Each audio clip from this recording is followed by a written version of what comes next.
Hello नमस्कार welcome to सुखोपीडिया। What is national judicial appointments commission? NJAC क्या होता है? कोर्ट ने एनजैक एक्ट को क्यों रद्द किया? Why the court struck down NJAC act? तो जानेंगे पूरा डिटेल में इस वीडियो में। तो आगे बढ़ने से पहले प्लीज सब्सक्राइब सुखोपीडिया को जरूर सब्सक्राइब करें। तो जो एनजैक एक्ट था, सुप्रीम कोर्ट ने उसको 4-1 से खारिज कर दिया था, यानी उसको अनकॉन्स्टिट्यूशनल घोषित कर दिया था। तो उसमें से जो 4 जजेस थे, उसमें से थे एक former chief justice of India थे, क्या नाम है उनका, JS खेर हैं। उसके बाद बाकी 3 जज हैं, justice Madan B Lokur, Kurian Joseph and AK Goyal. तो ये 4 हो गए। बाकी एक जो जज थे जो अपना डिसीजन दिए थे इसको लेके, उनका नाम था जस्टिस जे चलमेश्वर नाम था उनका। तो ये है वो। तो पूरा डिटेल में जान लेते हैं। सबसे पहले देख लेते हैं कि ये द हिंदू का एक न्यूज आर्टिकल है, ऐसी bench strikes down NJAC act as unconstitutional and wide. तो ये 17 अक्टूबर 2015 का आप देख सकते हैं एक आर्टिकल है ये। तो मैं अभी इस पे वीडियो क्यों लेकर आया हूँ, क्योंकि अभी जो कॉलेजियम सिस्टम है और एनजैक के लोग लेके काफ़ी बहस हो रही है, काफ़ी चर्चा में, कि जो कॉलेजियम सिस्टम है वो फेवरेटिज्म, मतलब एक तरह से बायस्ड है और क्लोज डोर मैकेनिज्म चलता है उसमें। तो इसलिए उस पर लेके बहुत सारी कंट्रोवर्सी हो रही है। उसमें वाइस प्रेसिडेंट ऑफ इंडिया क्या बोले हैं उसको भी देखेंगे हम, राज्यसभा में उन्होंने क्या बोला था। इसलिए इस वीडियो को अभी लेकर आया हूँ, तो इसमें आप देखेंगे। सबसे पहले एनजैक के बारे में जान लेते हैं। एनजैक एंड द एक्ट क्या है? National judicial appointments commission is a body responsible for the appointment and transfer of जजेस to the higher judiciary in India. तो जो एनजैक है वो एक रिस्पॉन्सिबल बॉडी है जो क्या करता है, अपॉइंटमेंट और ट्रांसफर करता है जजेस को। जो हायर जुडिशरी है इंडिया में, उसके जजेस को ट्रांसफर और अपॉइंटमेंट करता है। NJAC bill sought to replace the collegium system of appointing the जजेस of supreme court and high courts with judicial appointments commission wherein the executive will have a say in appointing the judges। तो जो एनजैक bill आया था कि उसको किसको replace करने के लिए, जो कॉलेजियम सिस्टम है उसको रिप्लेस करने के लिए। तो कॉलेजियम सिस्टम से रिलेटेड एक वीडियो मैंने अपलोड कर दिया सुखोपीडिया पे। आप उस चैनल पे पहले कॉलेजियम सिस्टम को वहाँ पे जाकर देख लीजिए कि कॉलेजियम सिस्टम क्या होता है, उसमें अपॉइंटमेंट कैसे होता है, उसमें कितने मेंबर होते हैं। उसके बाद ये वीडियो देखेंगे तो आपको कुछ ज़्यादा आसानी होगी। तो NJAC bill sought to replace the collegium system. तो जो एनजैक बिल आया था वो कॉलेजियम सिस्टम को रिप्लेस करने के लिए आया था। कि इसमें क्या होता है कि अपॉइंटमेंट होगा किसके लिए, जजेज of supreme court, high courts with judicial appointments commission. तो इसमें अपॉइंटमेंट होता था किसके लिए, सुप्रीम कोर्ट और हाई कोर्ट के जजेज का। A new article 124A which provides the composition of the NJAC was to be inserted into the constitution। तो इंडियन कॉन्स्टिट्यूशन में एक नया आर्टिकल इंसर्ट किया गया था, आर्टिकल 124A, जो जिसको अनकॉन्स्टिट्यूशनल घोषित कर दिया जाता है। लेकिन अभी इसके बारे में हम जान रहे हैं, तो इसलिए आपको बता दे रहे हैं कि उस टाइम पे 2014 में जब आया था 99th यानी 99वां संविधान संशोधन हुआ था 2014 में, तो उस टाइम पे एक नया आर्टिकल इंसर्ट किया गया था, article 124A। The bill provided for the procedure to be followed by the NJAC for recommending persons for appointment as the Chief Justice of India and the other judges of the Supreme Court and the Chief Justice and other judges of the High Court। तो जो एनजैक bill आया था वो क्या करता है, उससे ये रिकमेंड करता है किसका अपॉइंटमेंट करने के लिए, चीफ जस्टिस ऑफ इंडिया का, और सुप्रीम कोर्ट में जो अदर जजेज हैं उनका अपॉइंटमेंट करने के लिए। उसके साथ ही साथ chief justice of high court and उस हाई कोर्ट में जो जजेज हैं उनके अपॉइंटमेंट के लिए ये बिल आया हुआ था। मेंबर इन एनजैक, तो जो एनजैक है मतलब उसमें कौन कौन लोग मेंबर्स रहेंगे उसको देख लेते हैं यहाँ पे। तो एनजैक में जो मेंबर रहेंगे, चीफ जस्टिस ऑफ इंडिया जो रहेंगे वो चेयरपर्सन रहेंगे। जो ये बॉडी रहेगी एनजैक, उसके जो रहती, मतलब अब तो ये अनकॉन्स्टिट्यूशनल हो गया है तो ये तो है नहीं, लेकिन अगर ये रहता है, अगर अनकॉन्स्टिट्यूशनल नहीं होता, तो उसमें जो मेंबर हैं उसमें से जो चीफ जस्टिस ऑफ इंडिया है वो चेयरपर्सन होते हैं, यानी ex officio. Two other senior जजेज of the supreme court next to the chief justice of India ex officio.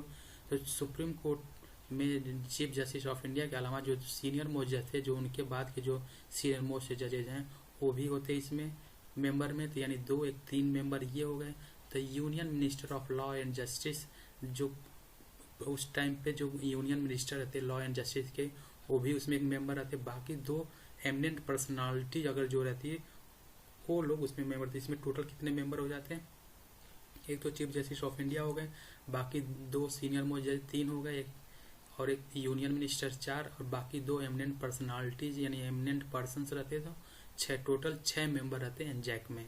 तो और जो बाकी 2 एमिनेंट पर्सनालिटीज रहती है उसका सिलेक्शन कैसे होता, ये कैसे नॉमिनेटेड होते हैं, तो ये नॉमिनेटेड होते हैं by the committee consisting of the chief justice of India, prime minister of India and leader of opposition in the Lok Sabha, or where there is no such leader of opposition then the leader of the single largest opposition party in the Lok Sabha, provided that of the 2 eminent person, 1 person would be from the scheduled caste or scheduled tribes or OBC or minority communities or women. The eminent person shall be nominated for a period of 3 years and shall not be eligible for re-nomination. तो इसमें से जो eminent personality जो 2 लोग रहते हैं उसमें से 3 साल तक उनका मतलब नॉमिनेशन होता। तो उसमें से इसका नॉमिनेशन कौन कौन मिलकर लोग करते, एक तो चीफ जस्टिस ऑफ इंडिया जो रहते वो, उनके अलावा प्राइम मिनिस्टर ऑफ इंडिया और जो लीडर ऑफ अपोजिशन रहते लोकसभा में वो। तो अगर लीडर ऑफ अपोजिशन जैसे मान लीजिए कोई सिंगल लार्जेस्ट पार्टी, अगर उस टाइम पे कोई लीडर ऑफ अपोजिशन का पोस्ट नहीं है, लेकिन जो leader of single largest party है उनको मान लिया जाएगा कि ये लीडर ऑफ अपोजिशन है और उनको कंसीडर किया जाता है। 3 लोगों की मेंबर रहते जो 2 पर्सनालिटी हैं, 2 एमिनेंट पर्सन, उनको नॉमिनेट करने के लिए 3 मेंबर की एक कमेटी थी जिसमें chief justice of India, prime minister और लीडर ऑफ अपोजिशन रहते लोकसभा के, राज्यसभा के नहीं, लोकसभा के लीडर ऑफ अपोजिशन। और जो 2 लोगों का उसमें से नॉमिनेट होते उसमें से एक लोगों का क्या होना जरूरी था, या तो स्केड्यूल कास्ट से हो या ट्राइब्स हो, स्केड्यूल ट्राइब्स हो या ओबीसी हो या माइनॉरिटी कम्युनिटी से हो या कोई औरत हो या वुमेन हो मतलब। और उनका जो नॉमिनेशन होगा कितने साल के लिए होता है, 3 साल के लिए। बाकी इसमें फिक्स क्या क्या है, चीफ जस्टिस ऑफ इंडिया जो प्रेजेंट टाइम में उस टाइम पे रहेंगे, 2 सीनियर मोस्ट जजेस, यूनियन मिनिस्टर, और 2 लोगों का केवल जो नॉमिनेशन होगा वो हर 3 साल पे होगा, और जो एक बार नॉमिनेट हो जाएगा वो फिर से दोबारा उनका नॉमिनेशन नहीं हो सकता। तो ये था मेंबर के बारे में। नेक्स्ट बात कर लेते हैं, what are the issues related to the collegium system. NJAC क्यों आया था, क्योंकि इसमें कुछ इश्यूज हैं कोलेजियम सिस्टम, इसलिए एनजेक को लाया गया था, लेकिन उसको भी एनजेक को भी अनकॉन्स्टिट्यूशनल घोषित कर दिया जाता है।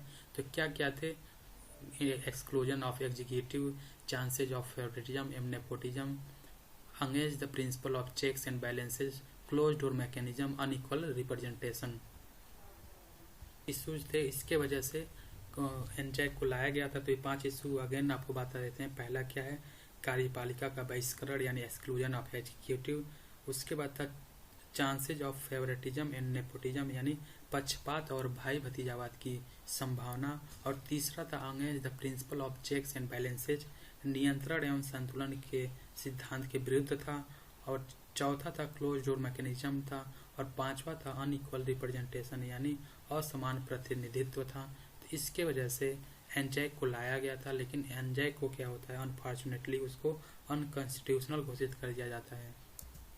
Why the court struck down NJAC Act? The court has held that the appointment of judges coupled with primacy of judiciary and the Chief Justice of India was part of the basic structure of the Constitution, and that the Parliament through National Judicial Appointments Commission Act violated the basic structure। तो उन लोगों का एक basically ये कहना था क्योंकि क्यों रद्द किया गया था एनजैक अधिनियम को। कोर्ट का मानना ये था कि न्यायपालिका और चीफ जस्टिस ऑफ इंडिया की प्रधानता के साथ न्यायाधीशों की नियुक्ति संविधान की जो बेसिक स्ट्रक्चर है यानी मूल संरचना का हिस्सा थी। और राष्ट्रीय न्यायिक नियुक्ति आयोग अधिनियम के माध्यम से संसद ने इस मूल संरचना यानी बेसिक स्ट्रक्चर का उल्लंघन किया है, वायलेट किया है। तो इनको मतलब लगता था कि जो उस टाइम पे जो 5 जजों की बेंच थी, 5 जजों की बेंच में कौन कौन थे, चीफ जस्टिस ऑफ इंडिया कौन थे उस टाइम पे, JS खेयर थे, बाकी 4 सीनियर मोस्ट जज थे। कौन कौन थे, Madan B Lokur, Kurian Joseph and AK Goyal और जस्टिस जे चेलमेश्वर थे। तो ये 4 जज थे। और जो उस टाइम पे फैसला आया था कि एनजैक अनकॉन्स्टिट्यूशनल है, 4-1 से फैसला आया था उसका। तो ये था एनजैक के बारे में, एनजैक क्या होता है। अब वो वीडियो देख लेते हैं जिसमें वाइस प्रेसिडेंट ऑफ इंडिया ने एनजैक और कॉलेजियम सिस्टम के बारे में क्या बोला है, उसको देख लेते हैं।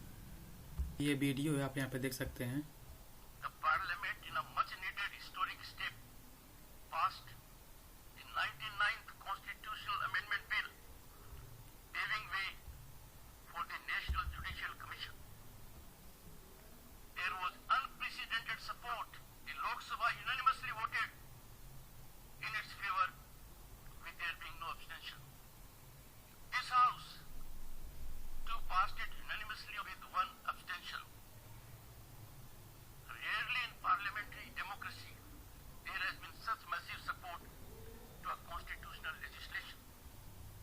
तो इस वीडियो में इनका बेसिकली कहना है कि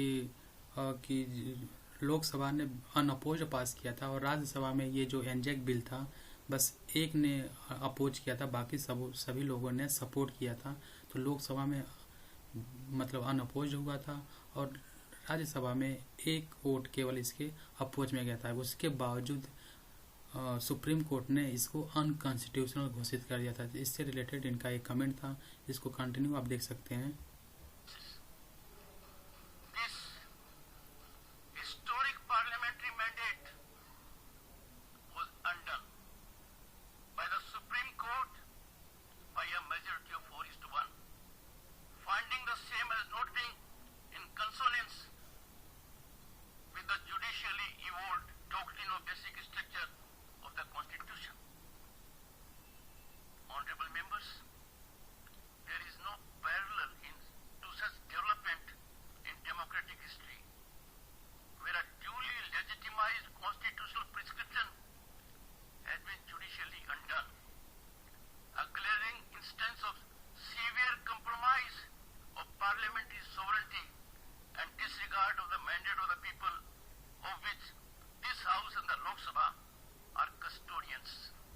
तो इसमें कह रहे हैं कि जो लोकसभा को जो मेजोरिटी मिली थी एक तरह से पार्लियामेंट का एक तरह से सही नहीं है कि आप जो पार्लियामेंट से लोग चुन के आए हैं और कोई लॉ बनाते हैं और आप उसको रिजेक्ट कर देते हैं। तो इसलिए ये अपना यहाँ पे बता रहे हैं और जो मेंबर्स हैं उनके थ्रू सुप्रीम कोर्ट को। तो नाउ प्लीज़ सब्सक्राइब सुखोपीडिया जरूर सब्सक्राइब करें। Thank you.